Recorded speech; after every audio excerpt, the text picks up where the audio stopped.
We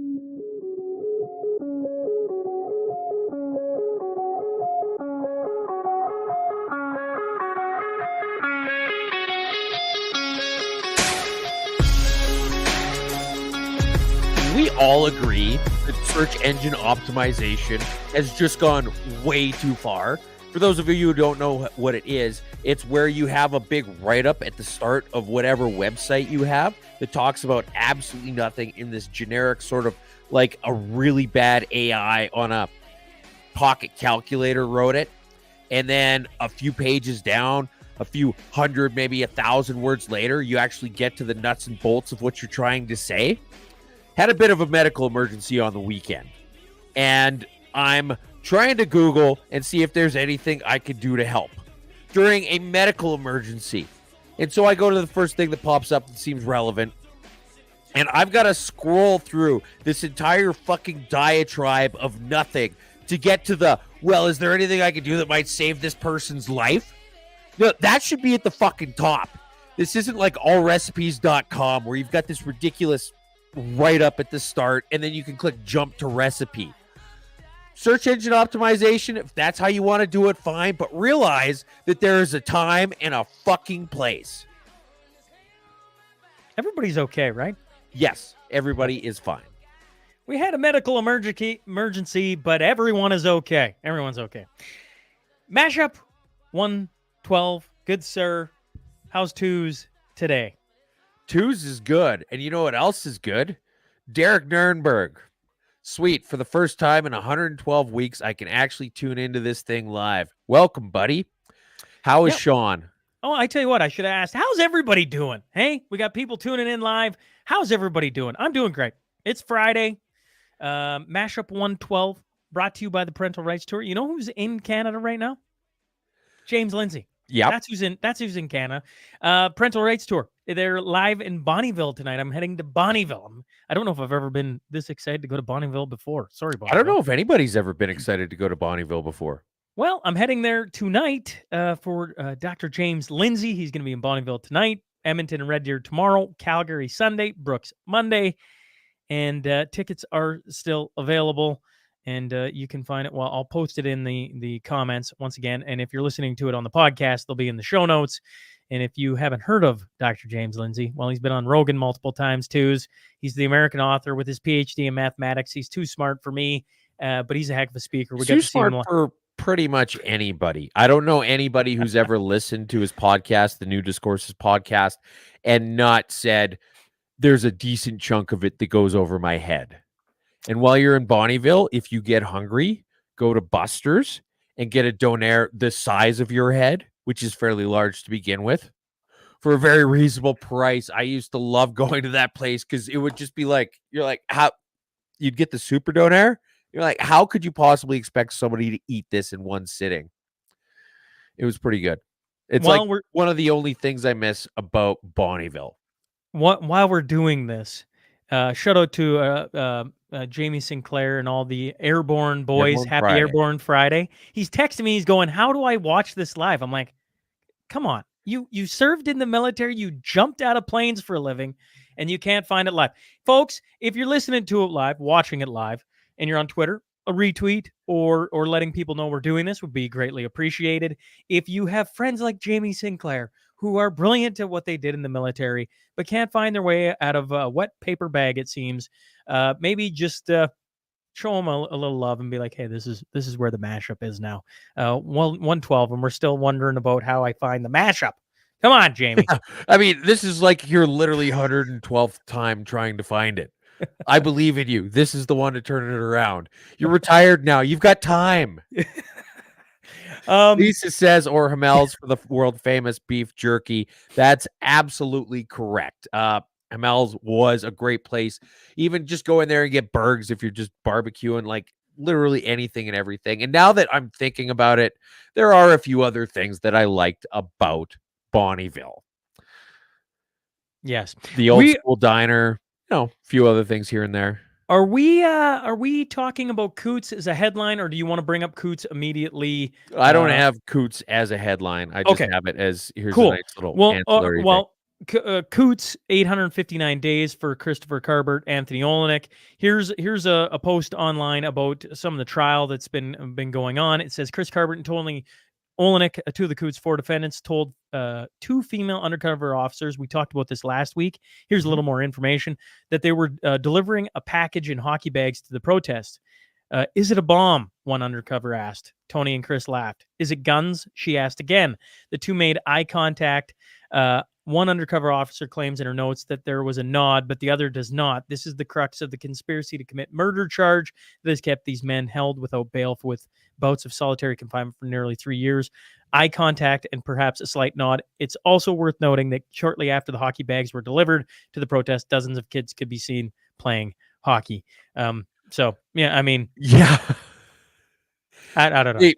So 3 years for what may or may not have been just getting a bunch of kids some hockey gear based on like literally nothing. Yeah. When they get out of, am I wrong on this? But when they get out of jail, because it's going to happen, they're gonna Omar Kadar the shit out of the government. Right. Yeah. Okay. I'm like, that's not going to take away the 3 years, like, that's going on here. But I mean, at some point, get paid. Yes. One final shout out before we start the headlines. It is my mom's birthday today. Longest day of the year, June 21st. So shout out to my mom. She turned 60. I don't know if women never like their age, whatever. She's 68 today. So happy birthday to Mother Newman. Mrs. Newman. That's right. Mama Newman. That's right. So let's roll. Twos. We got a full meal ahead of us. Daniel Smith irritates twos of the week. All right. I was wondering where we were going with. Wait a sec. Do we want to talk injection of truth first? Oh, yes, we do. Actually, let's take this off the docket. And I had wanted to ask because I missed it because of, the aforementioned medical thing. How was it? What did you think? So injection of truth was once again in Calgary on Monday night. You had Dr. Speaker, Dr. Bridle, Dr. Rose, Trozy, Mackus, Payne, Shoemaker, all doctors, and then lawyer Jeff Rath all spoke. It was hosted by Calgary Lougheed, so a UCP riding. And, man, it was a packed house. 500, and I forget what the official number was, but it was over 500 people. The place was packed.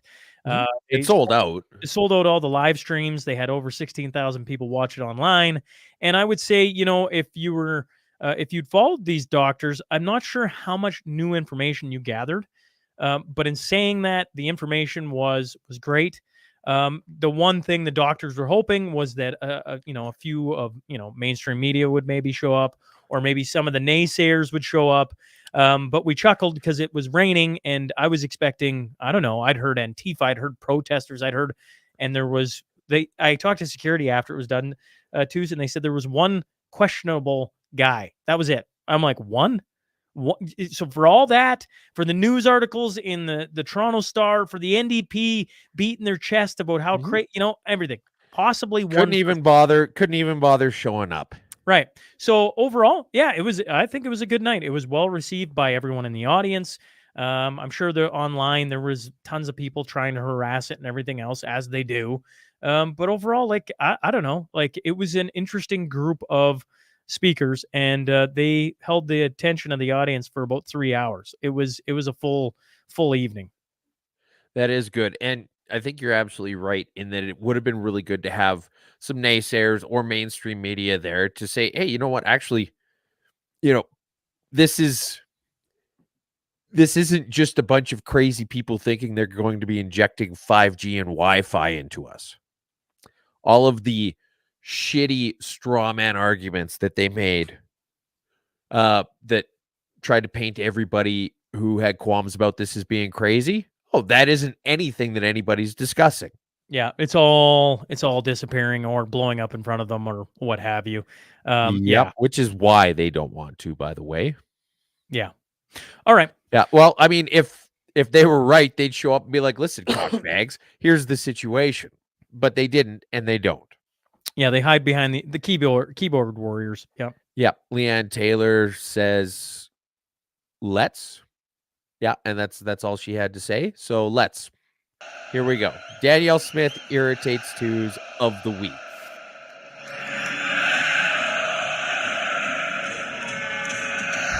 Human irritates twos of the week.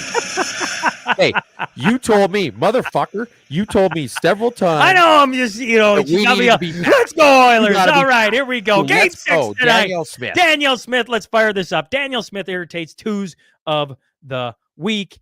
Okay, so here's a video. Basically, Smith plans to use the Heritage Savings Fund for de-risking projects that businesses are finding difficult to be able to get to get financing. She's talking about oil and gas. She's suggesting using the Heritage Savings Fund to de-risk these projects. And this tweet says she can't keep her hands off the Heritage Fund. She won't be able to keep her hands off an Alberta pension fund. Now, it's interesting because this exact clip, she says in the clip that you obviously can't do this for a pension fund, and it's completely different, and it isn't even an option. And so in this, it's just intentionally misleading in terms of what she says. At the same time, the Heritage Fund should not be used to what you should be doing instead of having a bunch of government red tape. And then when nobody wants to invest, say, well, we will back these projects so that if it becomes too difficult with the red tape, you still don't lose money, right? What if you just got rid of the red fucking tape? It's having a government-created problem and then a government-created solution that does nothing other than cost the taxpayers more money. It's silly. Get over it. I don't know. Picture's worth 1,000 words, isn't it? Yeah, Nuremberg, let's go Panthers. Man, I'm so glad he's on today.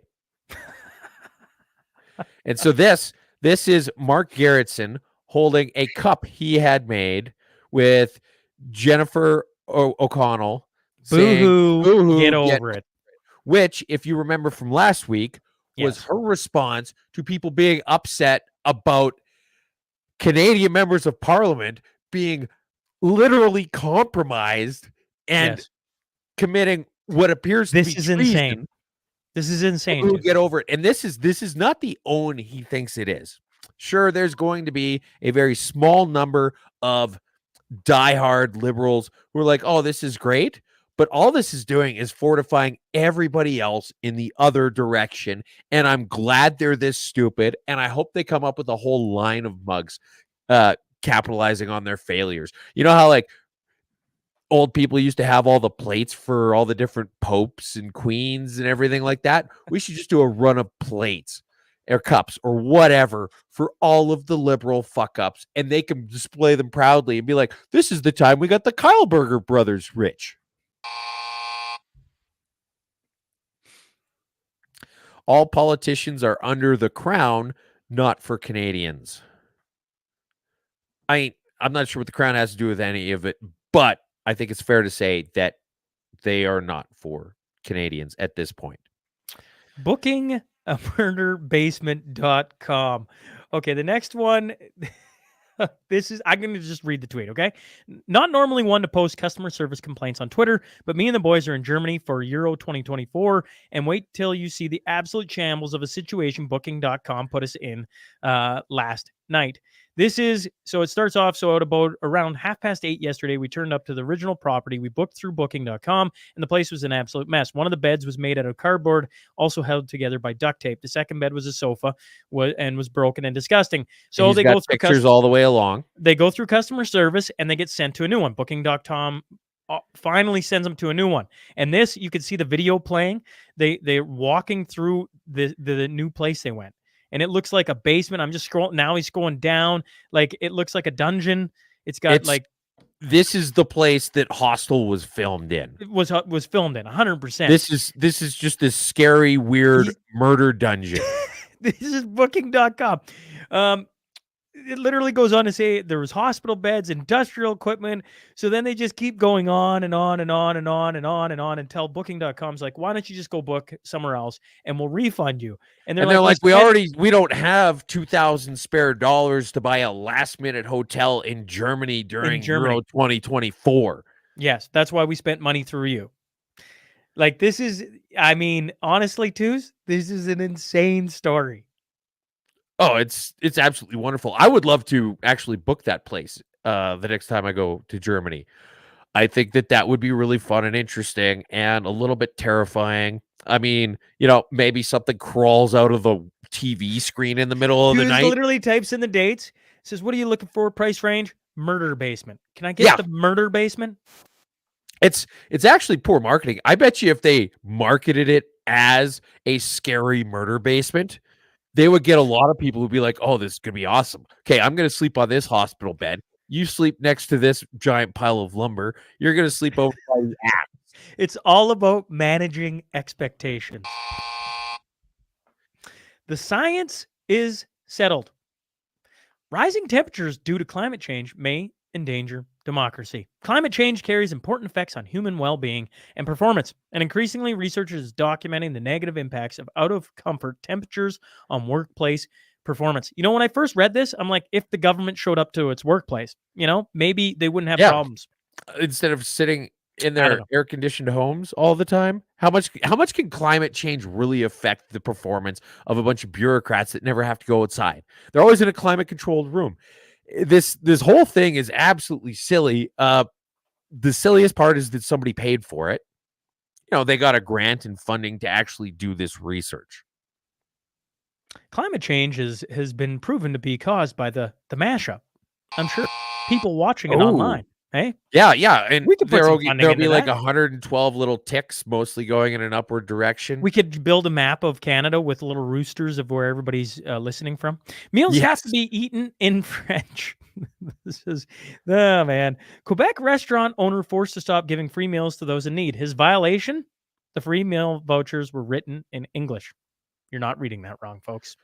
So this guy has a pay it forward program at his restaurant where if you want to, you can buy a meal for somebody who perhaps doesn't work for the government and is struggling right now.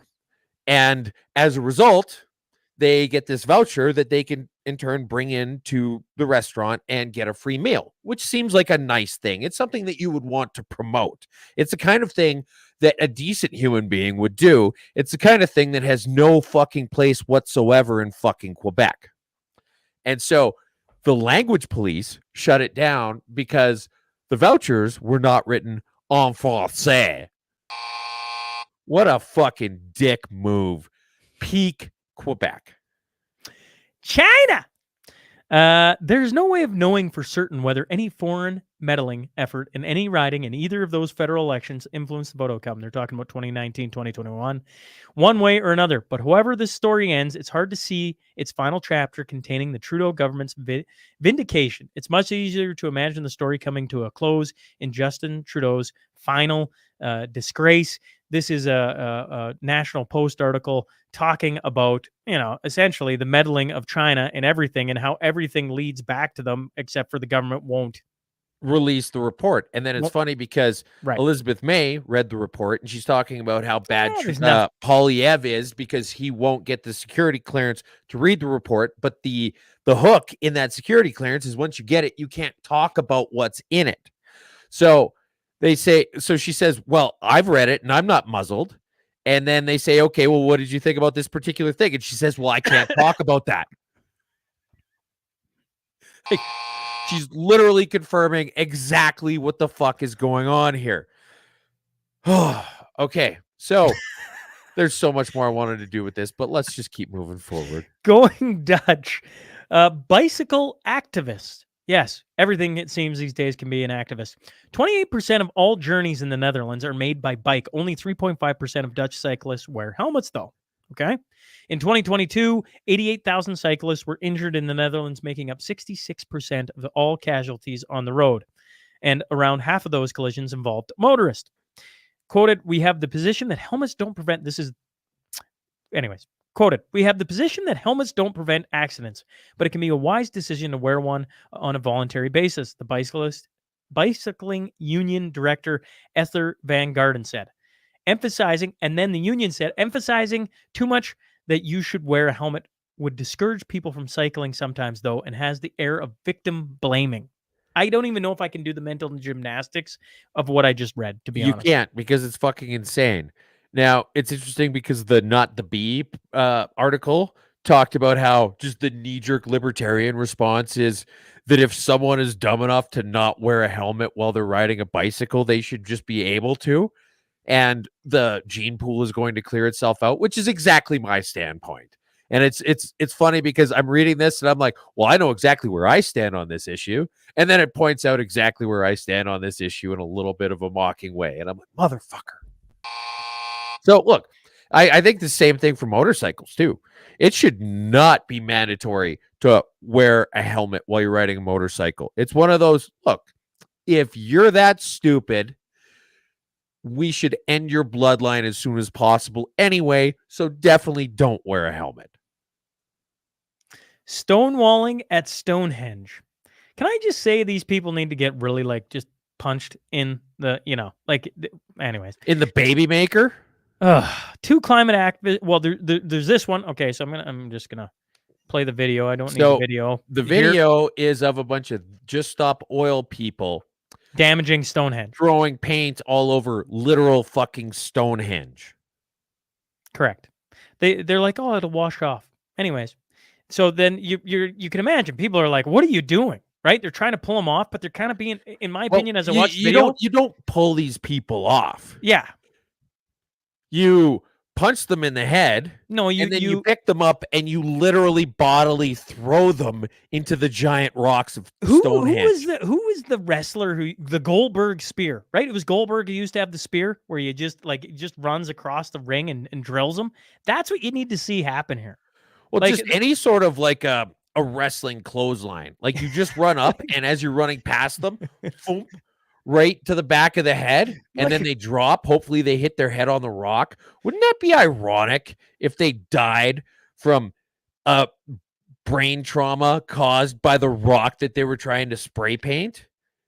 But then the nice thing about this, it's almost the happy news, is that there's literal like other crazy organizations that aren't quite as crazy are now distancing themselves from Just Stop Oil. They're like, you've lost your fucking minds. Yeah, so Waterways Protection, hashtag end sewage pollution, says, after Just Stop Oil's attack on the cultural and religious site of Stonehenge, we formally dissociate ourselves from them. Religious and ancient sites are off limits in our environmental struggles. Like, how much oil do you think was used in the creation of Stonehenge?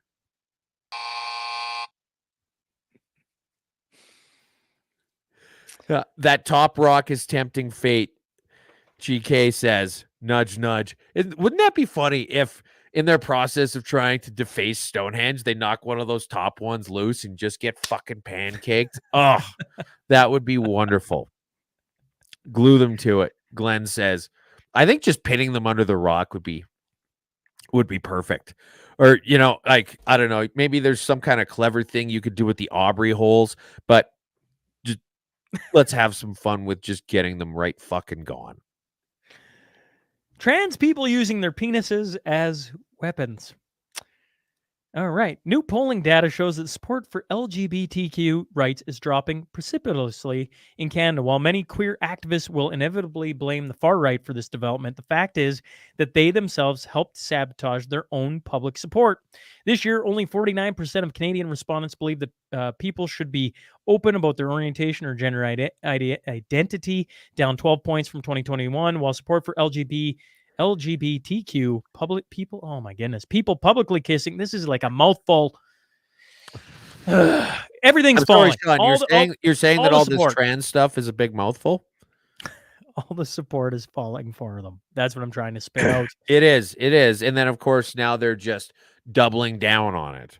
Yes. And it's interesting. I mean, how many times have you said on the mashup that you're tired of them shoving their gay stuff down your throat, Sean? I think that's a twos thing. Yes. And so I think this is like, personally, I don't care, but don't try and wave your dick around little kids. Yeah. And that's not an extremist thing. And if you think it's an extremist thing, You should tell everybody you know that you think that's an extremist thing. Just so they know exactly the kind of person you are. Going back real quick, Jamie Ingram says, then they spray painted Taylor Swift's plane in the UK. Yes, they tried to. They tried to. Her plane And we wasn't had there. that as another article, but we're trying to rapid fire through all this stuff. Well, and to go to the LGBT, so Adam Zivo put militant LGBTQ activists ill-equipped to handle growing backlash, because what the article is talking about is as they become more militant and don't listen and keep forcing their ideas and on it goes, people are stepping away. The Canadian public is showing now in polls, which take the polls wherever you want, folks, is that they're just no longer want to see it, LGBTQ characters on screens, people wanting that are down to 34%, down 10 points in the last 2 years. So like they're just seeing this trend. Everybody's kind of had enough. Correct. Because it was at first it was, hey, we just want to be treated like everybody else. And then everybody said, okay, yeah, that's cool. I can get behind that. And then they said, and now we want to be dicks about everything. And that's kind of where you start losing people. The NDP are a dwindling party. We talking about the upset. The upset. Oh, or sorry, the floor crossing. You want BC Conservatives, right? Yeah. All right. Okay. BC Conservatives. Here it is. I'm just gonna pull it up here. Zoom. Basically, an NDP MLA in BC crossed the floor to join the Conservative Party. Yeah, the Conservative Party BC is pleased to announce that Chris Moore, the former BC United candidate, BC United candidate for Powell River Sunshine Coast, is joining the. Put it on the tab of things Tues gets wrong. Hey, folks, is joining the common sense movement of dedicated British Columbians who want to see a better, safer, and more affordable BC. You don't need to read the rest, but there you go. I mean, the BC United Party was an attempted merger of the Conservatives and the Liberal Party, and there's a bit of a backlash going on now because people are saying, well, you know what? They're really not all that conservative. And so they've got their own Conservative Party. And it looks like, depending on how much, if they can keep the upward trend going, John Roustad's going to take it possibly. But it's going to be one to watch. It'll be interesting to watch. Economists for sale. Multiple economists who signed their names in an open letter that praised the federal Liberals' carbon tax have been paid non-competitive contracts by the same government for consulting documents shown. Case in point, I'm just going to pull it up here. This is a tweet from Andrew Leach. Interested in who has federal government contracts? There's a registry. It's all public, which is good. Here are my records. And then he's trying to get out in front of it by saying, here, It's all super transparent. But that doesn't change the fact that it's still there. Right. And that over the course of, he's been paid money by the federal government. And Isn't it funny how when you have scientists, for example, they get funding for these sort of things, they end up saying whatever it is that the Liberals want, whether it makes sense or not. And now you're into economists. And how many times have you seen an economist say something absolutely, completely asinine? Go to that Ryan Turnbull tweet, please. Ryan Turnbull. It's one of the tweets. Oh my God, Tews. I'm looking, folks. No, I don't have it. What are you talking about? Ryan Turnbull. I have no idea what you're talking about. Okay, well, Ryan Turnbull is... Welcome to Mashup 112, where we get it partially right, folks. Okay, anyways, the point is Ryan that Ryan Turnbull is a Liberal MP, and he was talking about how he had this renowned economist saying that it was really good to take the word of this guy saying that he was talking about how good the capital gains tax is. I think it might go into the next. Here it is. I got it right here. There is no other tax loophole more closely targeted at high-income Canadians than the partial inclusion of capital gains, Professor Jim Stanford. Conservatives only care about protecting the profits of the wealthy. That's why they voted against tax fairness. Jim Stanford, who works for the Canadian Center for,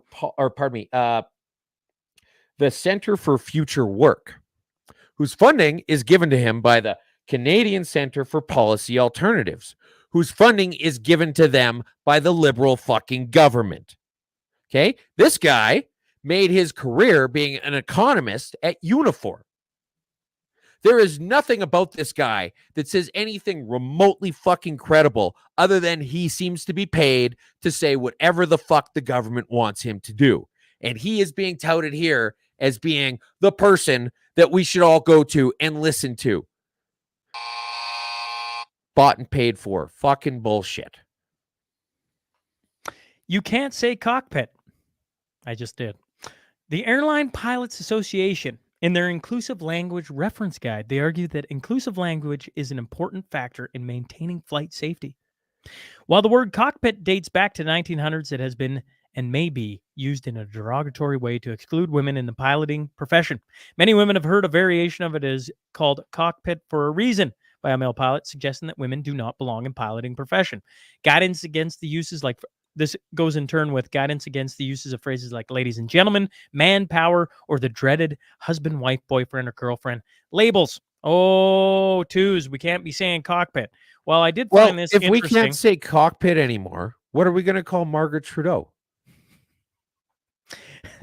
According to Wall Street Journal's Ben Zimmer, the term cockpit has nothing to do with penises, and it originated from 16th century cockfighting. So, you know, it doesn't matter. This is the exact plot of a South Park episode. The one where Randy Marsh tries to do a bunch of cock magic.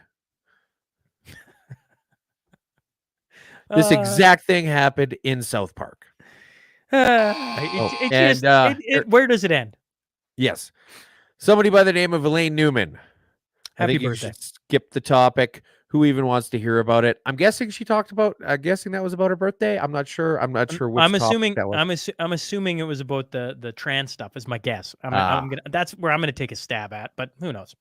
Capital gains. Capital gains. Here, let's start here. Okay, it's a 40-second video. I'm going to turn the old. Let's see if we can get this to go. Well, no, I don't think we even need it. There's nothing really important or interesting here. Okay, there's a lot of noise out there. This is Rachel Ben Dayan. She is the deputy member of parliament. Okay, for Outremont, a lawyer. So lovely. She took over. This is Thomas Mulcair's old riding. Let's be clear: nobody's salary or paycheck will be impacted whatsoever by the changes to the capital gains rate. That's literally the definition of capital gains. It doesn't. It's not. It's capital gains. It's gains on capital. It's not wages. It's capital gains. And then the next one, the one you just had up there, bring it back. Bring it back.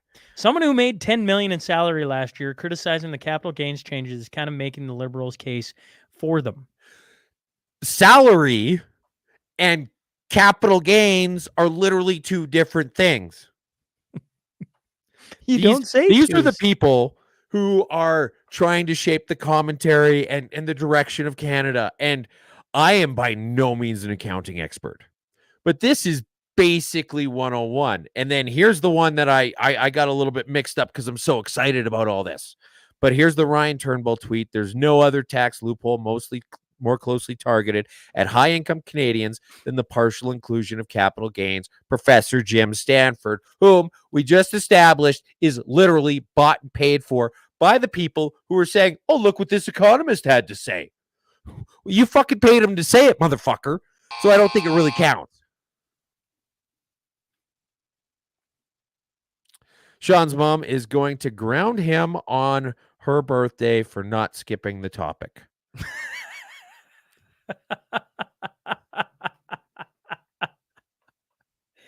What a fucking beauty that guy is.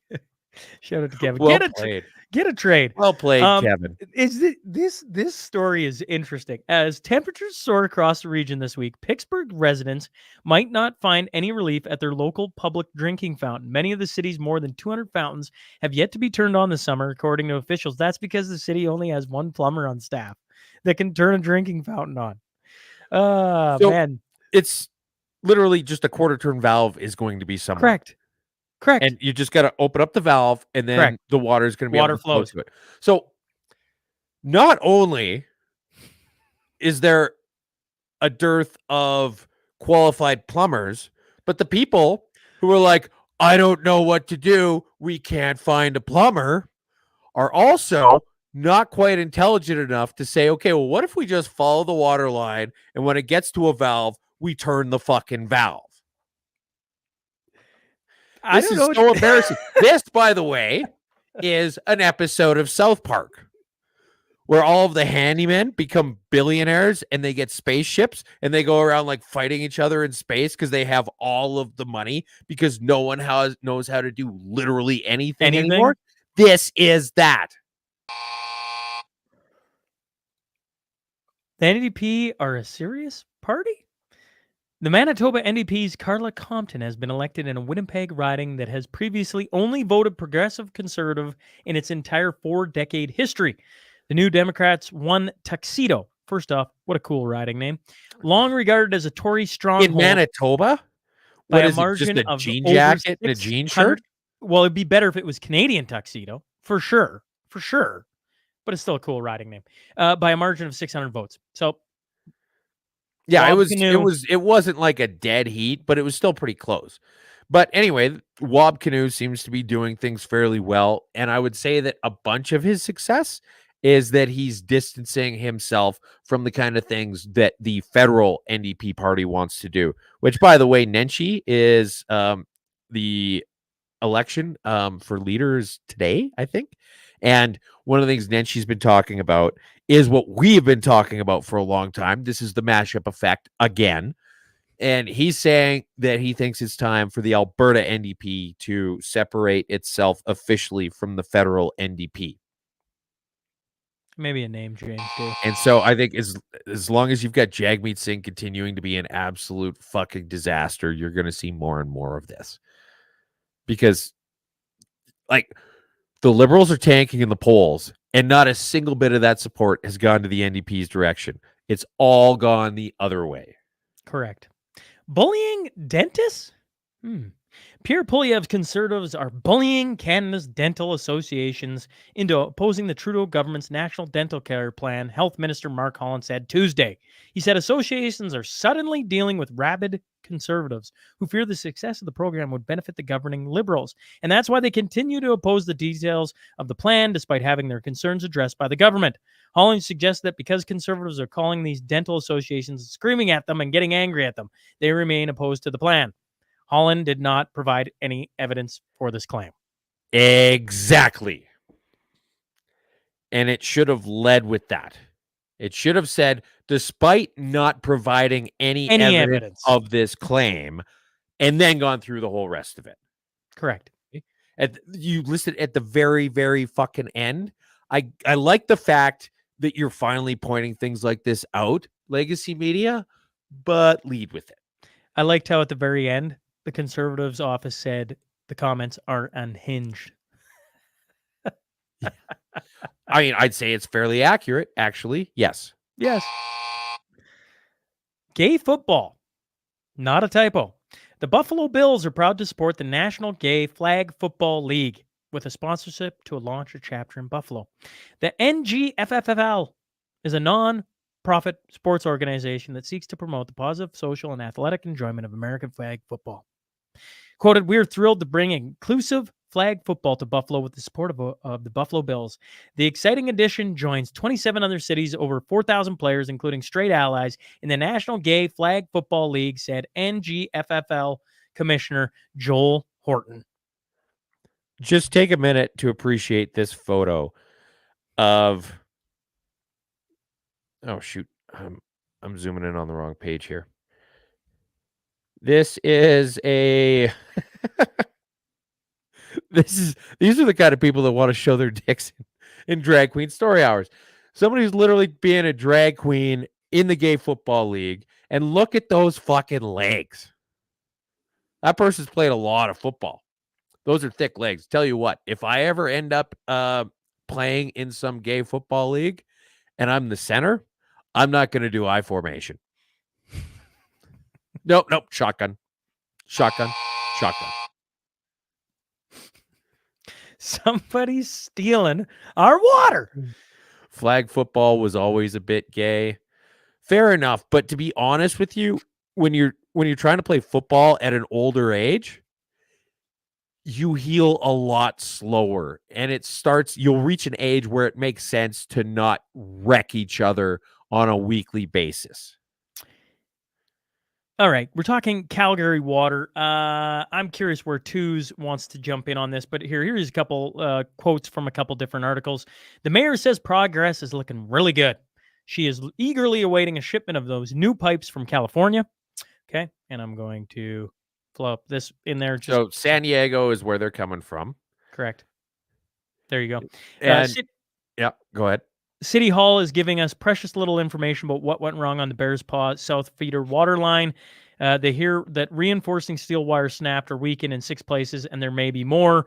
And it went on to, basically talk about how parts of the concrete have turned to powder because of chemicals in the water system, essentially, Twos. That's one of the guys who'd helped build them way back when, going back to the site. I feel like if you're going to build something for the containment of water, one of the things you would want to look at as an engineer is water going to dissolve this containment unit? And then you should plan accordingly. Second thing, so you got the pipe coming from San Diego all the way straight up from the whale's vagina to Calgary. Meanwhile, there's guys in Regina and guys in Leduc saying, vagina. We have this exact same fucking pipe on hand in our yards. Why wouldn't you take it from us? I assume because they wanted to have some kind of a nice story. And we got it from San Diego, and it's far off and it's exotic. And that's how niche this stuff is. Do you mean to tell me that a quarter of the city's water goes through this exact fucking pipe and they don't have a spare piece on hand to fucking splice it up if they need to? It's absolutely insane. And now they're wondering where all the cost for this stuff is going to come from. Who's going to pay for all of this? Taxes are going to have to go up. And when you have, where is it? Here you go. Here, just for example, the City of Calgary Organizational Structure 2024. Okay. Now, keep in mind that only the top 9 people in this organization are the pictures here. Every person in red underneath here is another person that just fills a bureaucratic role. You've got Climate and Environmentalism Director Carolyn Bowen. You've got Public Spaces Delivery. I don't think you can't really deliver a space. It's already there. Real Estate and Development Services. How the hell is partnerships? What the hell does that even mean? Somebody's job is partnerships director. All of this stuff. Supply management. You don't want supply management. You want supply chain management. Okay. All of these jobs could just disappear and maybe be done by like one person. So instead of having these fucking guys showing up in groves of like 20 at a time to do photo ops while all these repairs are going on, if they've got time for that, they don't need their fucking jobs. You want to know where you can save money? First off, get rid of the Mustang EVs that the water department has. Get rid of the Ford Lightning EVs that the water department has, and get rid of these 50 fucking people who don't appear to accomplish much of anything.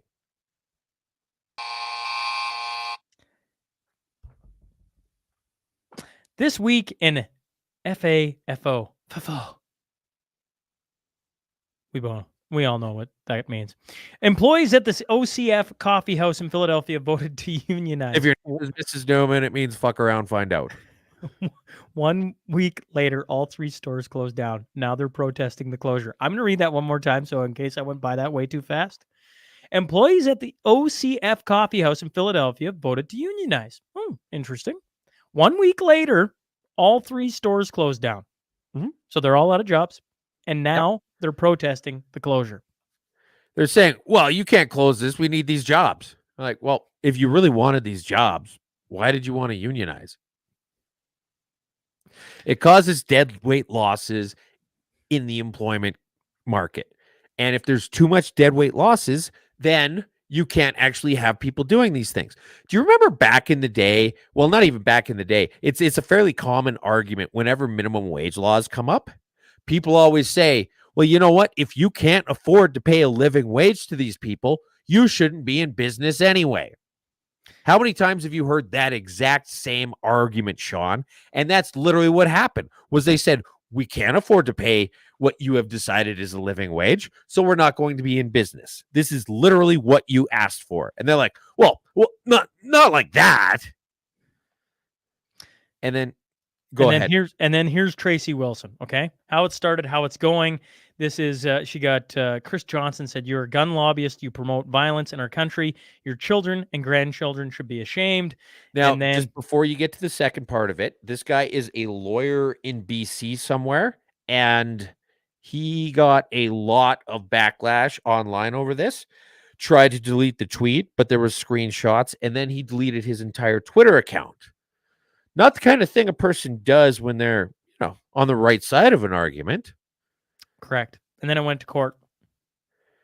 And here's a letter from Chris Johnson saying, on May 14th, 2024, I posted a statement on Twitter, also known as X, which referred to Tracy Wilson, the Vice President of Public Relations for the Canadian Coalition for Firearms Rights. I hereby retract my statement, which I regret making, and apologize to Ms. Wilson for any distress my statement has caused. And removed his Twitter account and everything else. Yeah, so if you're a lawyer, maybe don't say things that are blatantly libelous. Photo radar alignment issues. So the photo radars are now being cut down in Canada. And as you can see, the way it's been cut down at the stump, now it's not lined up and pointing at the intersection anymore, and it's not working properly. It's an absolute shame. I like this. I don't know who needs to hear this, but photo enforcement cameras hold 5.5 pounds of copper. Yes. And so now that they're being chopped down, just it's a safety concern, because what if it falls the wrong way and it ends up on the roadway? So if you're ever using Google Maps, they all pop up when you're driving around on Google Maps. So you know exactly where they are, and you know exactly where to find them, and you know exactly where to look for them. With Google Maps, it's built into it. And if you're worried that one has or has not been cut down and you want to know more about its location for your own safety, of course, Google Maps will tell you about it. It's not a tumor. Twos, show the clip. Oh. So as he's looking for it, this is I got it right here. Primetime television.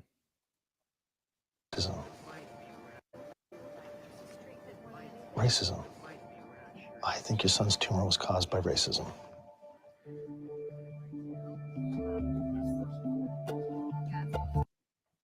Interesting. That's it. Can't wait to watch. Well, the interesting thing is that that's a clip that's like 4 years old, but it's from a show nobody ever watched for some reason. And then it just got noticed now, and everybody was talking about it online this week. But yes, tumors cause racism. I'm surprised they didn't throw climate change in there for good measure. Defund the police. The city of Seattle is looking to fill the depleted ranks of its police department with migrants whose children entered the country illegally. Deferred action for childhood arrivals. Recipients, often known as dreamers, are migrants who entered the country illegally as minors and have since taken advantage of the DACA policy, an Obama-era program that allows qualifying migrants the ability to defer action on deportation and gain work authorization in the United States.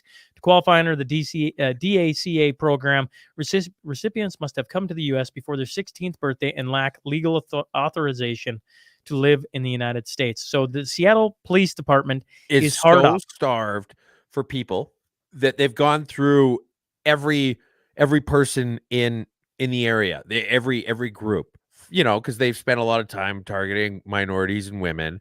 And then, they grudgingly went after some of the white men. And then they probably went after people with mental issues. And then now they've just ran out of legal immigrants. And so now they're going to have, it's interesting because illegal immigrants have this history in in the States of just doing the jobs nobody else wants, like groundskeepers and pool boys and stuff like that. The ones where it's just a shit job that doesn't pay you and you bust your ass out in the hot sun all day. Nobody else wants this job, and so the immigrants come in and take it. And then it's funny because you'll have people saying, "Oh, they're taking our jobs," but it's all the jobs that they didn't want anyway. So who cares? But this is funny because, again, the tradition of illegal immigrants taking the jobs that nobody else wants. Seattle Police Force. The NDP are not a serious party. Here is Pierre Poilievre. You can't buy loyalty like this except with a pension. And it's Justin Trudeau sitting there, and let's just look on the wall, shall we, folks? And on the wall is a picture of Jagmeet Singh in a frame picture that says Employee of the Month. And I would say that that's fairly well played on Poilievre's part. It's pretty well established that the left can't meme, but I would say that politicians tend to suck at it too, because it's an even finer line for politicians, because you have to be funny and interesting and engaging, but you don't want something that's going to cost you too many votes. And I would say that this hits the nail on the head pretty well and points to why the NDP can't pick up any of the Liberal support. To the window, to the paywall. Finance Minister Chrystia Freeland has come out in support of sharing password-protected news stories following a federal court ruling that permits the practice. You may have recalled from last week we talked about Blacklocks and how the fact that Parks Canada bought a membership and then basically said any other employees could use said membership. Okay? Of the 2,000 employees in that department. Essentially, Chrystia Freeland went on to talk about well, I do it too. Yeah. She is a former journalist. Yes. This is, journalist in quotation marks, but this is her former industry. And for all of the posturing that the Liberals love to do about how they need to support media and how media is dying in Canada, and we need to do everything we can to support media, except when it's the ones who are. The other thing we didn't talk about with Blacklocks is that they are the most nonpartisan of any reporting in Canada. It's literally just, here's what happened, here's the stuff we asked for, here's what they said. Like, I think we're pretty unbiased, but but they are genuinely just completely, like, every party has an equal, I would say, dislike.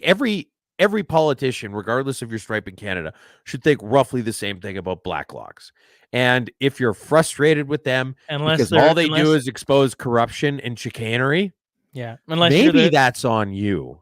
Yeah, I agree. In-flight meals join the Mile High Club. New records show that Prime Minister Justin Trudeau's 6-day Indo-Pacific trip in September 2023 had a catering bill of more than $223,000. And it went on to say, if we assume, I enjoyed this, if we assume that the $223,000 was shared equally among 72 passengers, that comes out to $3,100 per person, or $516 per person per day. And again, that's the only in-flight food. It's not anything else. That's just the in-flight food. It's not the lodging. It's not the cost of the tickets or the flight or anything like that. That's a whole lot of $500 a day in in-flight food. Yeah. If you were to get on a flight to, I don't know, some random place, you're going to go to Denver for a snowboarding trip or something like that. Okay. And you buy every single person on that flight a meal, it would still be a fraction of that. And I do love how Tristan Hopper, who, if anybody's been watching him, I don't know, maybe he's always been like this and I never noticed, but over the past several months, I've really been liking the things he's had to say. And he started talking about how much orange juice you could buy with it, which maybe means he's a Mashup fan, because we've talked about that exact same thing before. But how many bathtubs full of $16 orange juice you could buy with this?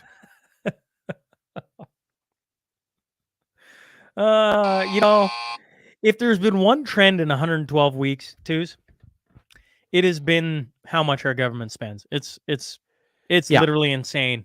It is insane. And then they come out and lecture us on how capital gains tax isn't that big of a deal. And we need to just ask for a little bit more from our wealthiest people. How about you guys just fucking bring a bottle of water on the flight and shut your big fucking yappers and quit putting pistachio cheesecake in them? The science is settled. Mm-hmm. Trudeau's environmental ministers has banned the sale of compact fluorescent bulbs despite them once being touted as being climate friendly. Here's our favorite environmental minister, Stephen Guilbeault, announced the ban of the items, saying that it was crucial to protect the health of Canadians. They'll ban light bulbs, they won't ban something else. As a known toxic substance, mercury has been managed in many ways over the past 50 years. We've seen the release of mercury into the air, the water decline by half since 2007. It is crucial that we continue to protect the health of Canadians and their environment while encouraging business to transition to safer alternatives, said Guilbeault in a statement. This guy's insane. He's stupid. Granted, it's been 20 years since they were touted as being environmentally friendly, but it was the Liberals who did it before then too. And you've got, again, like, it's just, oh, this is the thing that we need to do, and everybody needs to do this, and the science is settled, and you're a bigot if you don't do it. Oh shit. Yeah, actually, we need to take these off the shelves because they're pretty fucking bad. But at the same time, Stephen Guilbeault is not really known for being a smart man. Like, I wouldn't be surprised if he wanted to ban songs by Queen from the radio because they have too much mercury in them. Well played. Someone else is finally talking about the far left. Financial Post. If you go to the CBC, this is a Financial Post article. Apologies. If you go to the CBC website and search far right, you get 2,457 hits. If you search far left, you get 219. Less than 9%, that number. So, incidentally, you get exactly the same. This continues. You get incidentally, you get exactly the same totals if you use a hyphen, far right and far left, which means the CBC search engine is hyphen blind. If you search far out, by the way, you get 329 hits, 50% more than far left. So basically, the article is pointing out the fact that we've got an issue with the far left that nobody's talking about. Mm-hmm. Or at least nobody in written publications is talking about. Correct. So I don't know. Is the tide turning? Is it coming around? People are starting to notice it's not just us. Twos was right. Chief meteorologist at Global News, Anthony Farnow. Here we go. Bringing it up. The 43 Humidex in Toronto right now is the highest I've seen it in at least a few years. This is awesome. Do you remember, were you around for this?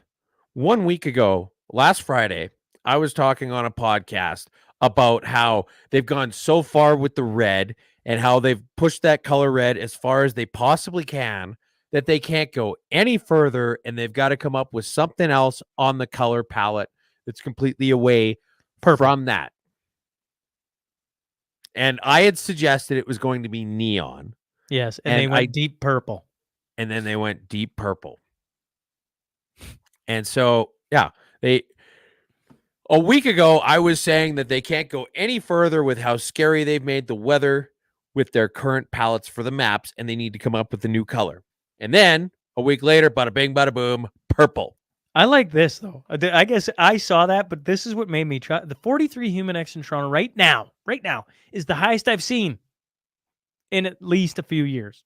Not ever, not like in at least a few years. I'm like, that is the chief meteorologist at Global News saying in at least a few years. I just, and bring on the purple. What comes after purple, twos? I think it's going to be neon. I think they got to switch to a completely new palette, I think is what's going to happen. But I mean, we should have a betting pool. We should have a betting pool. What color comes up? What the next scariest possible color is going to be on the weather map. Okay, I think 3-1 odds it's going to be a neon. But you know what? We could maybe do like like 4 or 5 to 1 on some type of chartreuse. Chartreuse. I don't even know what that is. It's just the biggest word I know about a color. It might not even be a thing. Turns out summer is hot. Yep, breaking news, folks. Summer is hot. There. Here you go. There's chartreuse. Yellow green color. So it's almost a neon color. It's close. Well, yeah, I guess I'm being redundant then. I don't know. Fired for being right. This is Northern Perspective. I'd never even heard of these guys. Right.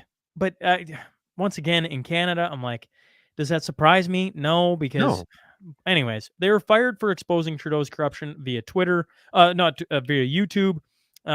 They disclosed some information about Arrive Scam or Arrive Cannon app, and they were both government workers. And what happened was they were told that as federal employees, they had to disclose any other income sources, and they were making an income as this YouTube channel, Northern Perspective, where they were on there and anonymously. Yes. And so they disclosed that, and the government said, you're not talking bad about us. Yeah.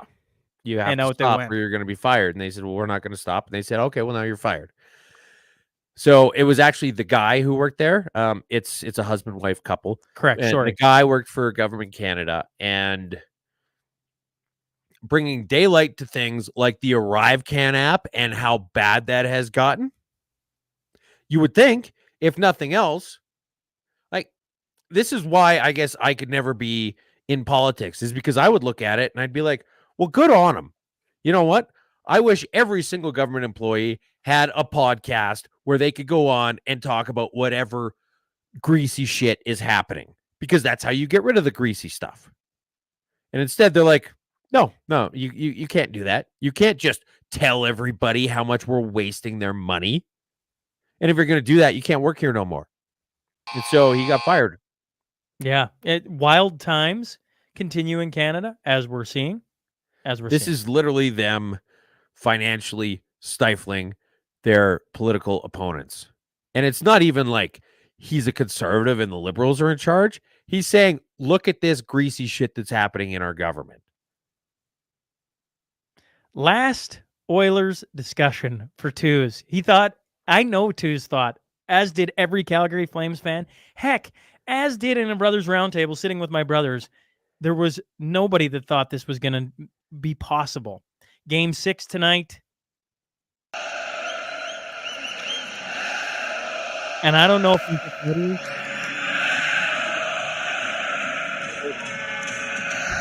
why don't we just cancel that? Can we get rid of that? Can we pause? Thank you. Finally, for fuck's sakes. All right. Leanne Taylor says, believe. You got it, Leanne. Well, you got it. Faith is being sure of what we cannot see. So, yeah, I would say it applies for the Leafs. You got Jim Carrey wearing an Oilers jersey saying, so you're saying there's a chance. Correct. Yeah. It is not time to hop on the train. Twos is not hopping on the train. Twos is going to be real excited for the Panthers. This is noteworthy, though. Listen to this.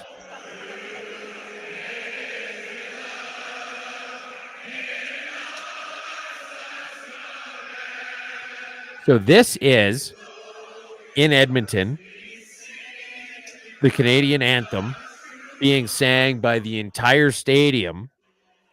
And there's no way they could have planned this ahead of time. But everybody in the damn stadium, as much as I love to rag on Edmonton for sucking about everything, they sang the old pre-Trudeau version of the national anthem. And so a little bit of credit where it's due. Good job, Oilers fans. And we all know where Twos sits anyways, don't we, folks? He keeps wanting to kick it out, but that's where he's at. I don't know why you're so embarrassed, Twos. It's just you hopping on the Panthers bandwagon. I just thought it was funny. So this is, for those of you listen, the Photoshop picture we talked about last week from The Machinist, where it's my head on somebody who's wearing a Flames jersey where there's some hockey tape across the front of it and Panthers is written. We know Twos is going to be twisting and turning. That's right. Derek, if the Oilers, when they win, I'm going to be insufferable. But you know what the nice thing is? We're going to talk about it because you're not going to have to hear me for a month. We'll talk about that here shortly. But for one more week, 113, let's hope, Oilers fans, that I get to come on here and be the most unsufferable human being on the planet. Just so you're aware, Sean, the word is insufferable.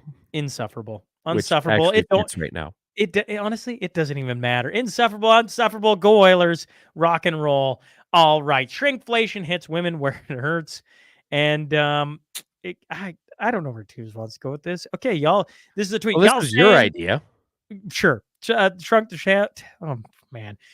tampons and the pads without telling anyone. Shrinkflation. So many people think their flows have gotten heavier because they're running through the menstrual products when it's really just companies being greedy. I hate it. There it is. So they're talking about women's products. Twos, what do you have to say about shrinkflation? Well, this is something we need to take seriously, Sean, especially with all the stigmas associated with periods and how we just had a day for this. And, rather than worrying about standardizing something or making sure that you don't have unnecessary medical appointments in an already overwhelmed medical system because shrinkflation has come to the amount of cotton or absorbent or whatever it is. We need to just do whatever's going to make absolutely no fucking difference, which is hang a goddamn flag for Period Awareness Day. All right. From shrinkflation to something that maybe actually kind of matters. Update Cuban destroyer crisis. Defense Minister Bill Blair said he authorized a Canadian Navy vessel to sail into Havana's harbor last week at the request of a Navy commanders as part of a mission to demonstrate Canada's capabilities. Quoted, their job is to demonstrate our presence there, to demonstrate our naval capability, and to demonstrate and assert Canada's commitment to safe and open waters throughout the Americas. That's why we were there. Can you imagine the Russians watching a Canadian ship, Navy vessel roll in? Clunk, clunk, clunk, clunk, clunk, clunk, clunk. Pride Month flag flowing as it rolls in. It doesn't even have a Canada flag hanging off of it. It's just whatever the newest gay pride flag is. They just think it's that boat from the start of Arrested Development, basically. That's probably how they rolled in. And then here's the thing, and I wish I'd have thought of this when we talked about it last week, but I think I was the first person on Twitter to make this observation. Why are we sending a ship to Cuba? Well, Trudeau sent it there on Father's Day weekend.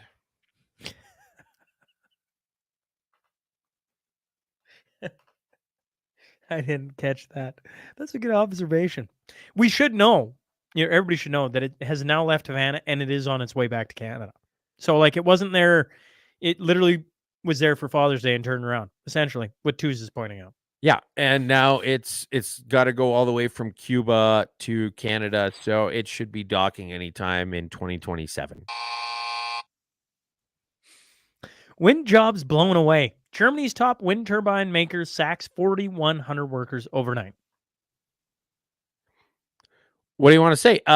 Wind turbines, now that the grant money isn't blowing at them as hard and people are more starting to find out the limitations, Germany is literally tearing down windmills to build coal mines. And as such, there's fewer demand for windmills, and the people who get paid to make them don't have as much work to do, and so they don't need to work there anymore, and their companies aren't making money. And as we previously established, if you can't afford to pay somebody a living wage, you shouldn't be in business anyway. Funny that never seems to apply to green projects. I was just talking to this electrician the other day. He did some contract work for a bug farm in a warehouse somewhere around Calgary a few years ago. And basically he was like, they got a grant from the government. They built this thing until the grant money ran out, and then they just closed up shop. Update. Heist and bad headlines. Well, you may recall that gold going missing from the Pearson Airport a while back. Well, here's an update. A former Air Canada manager wanted on a Canada-wide warrant in relation to a $20 million gold heist has agreed to turn himself in. Panisare quit his job as manager at the Air Canada cargo facility a few months after the heist and disappeared. Police announced the charges against him and 8 others in April. LaFontaine, his lawyer, said he contacted police and the Crown prosecutors to tell him that Panisar planned to return voluntarily to Canada in the next few weeks, the CBC reported on Friday. Quoted, he is anxious to have an opportunity to demonstrate his absolute innocence, LaFontaine said, adding that Panisar is tidying up his affairs abroad in preparation of his return to Canada. That means probably stockpiling the gold in some deep hole so that it can't be found. Here's the thing. He's totally innocent. He says, the lawyer says that his client is, quote, very confident in the Canadian justice system. When this prosecution is over, he will have been absolved of any wrongdoing. And then the headline, here's the headline for it. It says, former Air Canada manager to surrender in $20 million gold heist case, his lawyer says. It's just, it's interesting because is he really surrendering? Is he actually surrendering? It's kind of a weird choice of words, but yeah, Sure. he's coming back. He's coming back to Canada for this. If he I don't know why. I don't know why what Diddy's mansion, his new mansion, wherever it is. He's confident in the Canadian justice system. Okay. Yeah. Well, you know what? I mean, If he is week innocent, we had a guy innocent, trying to stab you wanna know somebody who why got he out isn't on jail innocent, and then Goose? got on jail. If I was a fucking murderer, I would say the exact same thing. I'm confident in the Canadian justice system. The only people who aren't confident in the Canadian justice system are the innocent people. Correct. Zane says that Bug Place in Calgary sounds a lot like China subsidies to appear like we care. Well, that's exactly it. Like, that's the way most of this stuff is. It's just, let's pretend like we're doing something interesting without actually doing it. Happy news! Okay, engineering students at Johns Hopkins University were tasked with an ambitious challenge. Redesign a leaf blower to be as powerful as ever, but without the ear-piercing noise that has been led to its ban in some communities. The 4-member team experimented with over 40 versions before settling on the final design, an attachment that acts like a silencer on a gun or a muffler on a car, significantly reducing noise. It's been picked up by a whole bunch of brands. It sounds like it's going to be sold all over the place. And I don't know, pretty ingenuitive or creative or whatever word you want to attach. Mm-hmm. Yes, absolutely. And it's interesting that engineering students came up with it. They're not really known for practical solutions. Mm-hmm. And the cool thing about having it as an attachment is that presumably if the sizing correlates, you can have it with any brand of leaf blower, including pre-existing ones. So they actually threw a little bit of business sense at this. It's funny though. Do you remember 3-4 weeks ago when we talked about the cities in Toronto that want to get rid of yard work noise after 5 p.m. because they want everybody to get rid of gas-powered mowers. Yes. And then, well, you know, it's going to be interesting can you use a gas-powered leaf blower if it's got this silencer on it? I mean, it solves the problem. You say you don't want things to be loud. Okay, well, now we got it quiet. Oh, yeah, but not like that. Not like that. You need to do it our way. Right. That's exactly what's going to happen. We both know it is. I can't wait to talk about that in a future episode. Community notes. June 22nd. That's tomorrow night. You got Aaron Goodvin and Garrett Gregory, Marwayne. Mm-hmm. You have tonight across in Bonnyville, you have James Lindsay. He's here all weekend. So make sure you find your way to one of those because I think that'll be exceptional. You have Shine Christian Academy, their homeschool cooperative here in Lloydminster and Streamstown. They got 2 locations. They're currently accepting students for registration at both locations. You can check out scaalberta.ca, scaalberta.ca for that. And then we alluded to, or Tuesday, before I get into guests in July, is there any other community events I haven't talked about? No, that's it. The docket cleared up pretty 29th, Airdrie Rodeo. any fans of Tarek Elnaga, he's going to be there making one of his first pro rodeo appearances. Very in nice. Team roping. Very nice. When is that? Shout June out to 29th? Tarek. June 29th. June 29th. Shout out to Tarek. Yeah, that'll be. I'll pay attention on Twitter, see how he does. For July, we alluded to this. In July, Sean's going on a walkabout. That's right.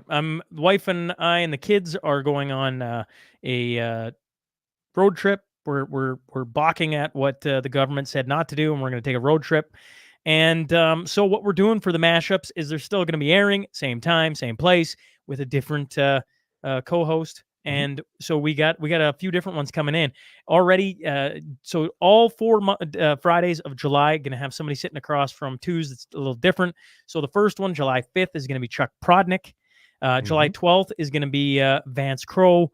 And July 19th is going to be Drew Weatherhead. So there's 3 already booked in, and we'll see who we can get for a 4th to sit across from Tues. Either way, the month of July is going to be an interesting little month with a few different people showing up on the mashup to have a little bit of fun. Yeah, it'll be great to figure out who the new permanent co-host is going to be. So the Sean Newman replacement tour. Oh, well. Yeah. I think it's going to be fun. Actually, yes. I really liked when we had Vance on, and it was great but different. And it was different because it was great, and it was great because it was different. And it was really cool to have him be like, I had to explain things a little bit more because he doesn't follow Canada politics, as like he doesn't live in Canada.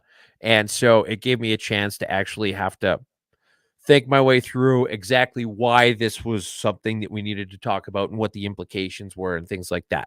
And so it probably made it a lot more accessible for a lot of people. And I thought it was wonderful. And you know who's going to be on the 26th? Who's that? I believe. Yeah. It's going to be Quick Dick McDick. Nice. So that looks like it's going to line up the 4 for July. So you're going to have, it's going to be August, and nobody's going to want me back. Maybe I'll just keep, maybe I'll just become a fan of the Tuesday or the mashup. It's just like, where'd Sean go? I don't know. They replaced him. Either way, it's going to be a fun little he took a month off. It was an absolute banger, and his job wasn't there when he came back. That's the risk you run into with going on vacation. I know when I lived in Lloyd, working for this one particular service rig company, I'd been there for like 2 straight years without taking any sort of a vacation. And then I finally got to the point where I was like, look, I'm going to go to Mexico for a week. And they said, well, I don't know if your job's still going to be here when you get back. And I'm like, fair enough. It is what it is. Let me know when I land back in Canada. Oh, man. Okay. Folks, 112 in the books. You get me for one more week. 113 next Friday. We're going to have some fun. If you were in and around Bonnyville tonight, I hope to see you there. Tues, as always, we'll catch up to you next week. Good, sir. Folks, Absolutely. Thanks for hopping on for the live stream and tuning in. Till next week.